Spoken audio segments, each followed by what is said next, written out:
இன்னைக்கு நான் என்ன கேட்குறேன்னு சொன்னால், இந்த ஒரு துண்டு சீட்டில் பார்ட்டி ஃபண்டுன்னு எழுதியிருக்கு. பார்ட்டி ஃபண்டு அப்படின்னு எழுதி அதில் ஏதோ ஒரு குறிப்பிட்டிருக்காங்க, பர்சன்டேஜ் குறிப்பிட்டிருக்காங்க.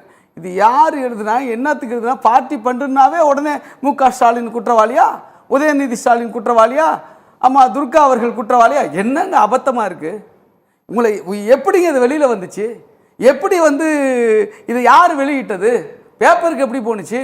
இதில் உள்நோக்கம் இருக்குன்னு சொல்கிறேன். இது அனைத்துமே கட்டுக்கதைன்னு சொல்கிறேன். இது அனைத்துமே திட்டமிட்டு தேர்தலுக்காக இவர்கள் எல்லா அரசமைப்பு சட்டத்தை இவங்க மதிக்கிறது சொல்லி முடிச்சிடறேன் மேடம். அரசமைப்பு சட்டத்தை இவங்க மதிக்கிறது இல்லை.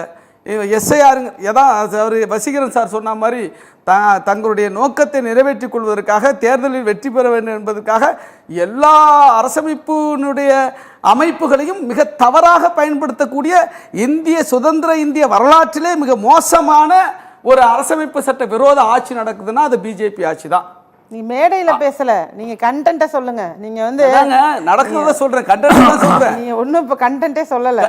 இதெல்லாம் கட்டுக்கதை, இதெல்லாம் கட்டுக்கதைன்னு சொல்றதுக்கு பேரு கண்டென்ட் கிடையாது. பண்றதுக்கு நீங்க என்ன வச்சிருக்கீங்க? இங்க தெளிவா அதுல பேப்பர்ல எழுதில. இந்த பாருங்க, கிலாரி நிறுவனத்துக்கு எப்படி கொடுத்தாங்க, என்னென்ன கொடுத்தாங்க, 1300 கோடிக்கு டெண்டர் எப்படி கொடுத்தாங்க, இது எல்லாம் விவரமா இருக்குங்க. விவரங்களின் அடிப்படையில் இப்ப நெறியாளர் இருக்காங்க, எல்லாத்தையும் படிச்சு தான் நிகழ்ச்சி வர முடியும். இல்ல மேடம், அது எல்லாமே ஹம்பக்கு, எல்லாமே பொய்ன்னு சொல்றேன். அதிகாரிகள் சொல்றதும் பொய்ன்னு சொல்றேன். நீங்க பாத்தீங்களா? நான் என்ன கேக்குறேன், என்ன ஆதாரம் நீங்க பாத்தீங்களா? நான் பார்த்துட்டு சொல்றேன். என்ன ஆதாரம் நீங்க பாத்தீங்களா? நாங்க அவங்க ரிலீஸ் பண்ணதை பார்த்துட்டு சொல்றேன். என்னமோ துண்டு சீட்ல என்ன ஆதாரம் இல்லாம சொல்லுங்க. எல்லாமே வேலிட் பாயிண்ட் சொல்லிட்டு இருக்கேன் நானு.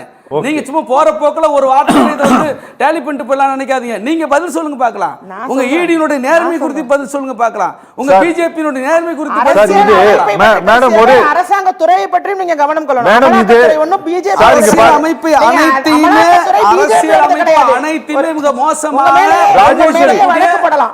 கட்சி நலனுக்காக பிஜேபியோடது கிடையாது. நீங்க கட்சி நலனுக்காக பயன்படுத்துற கட்சி தான், அமைப்பு தான் பிஜேபி. அதனுடைய கூட்டாளி தான் நீங்க.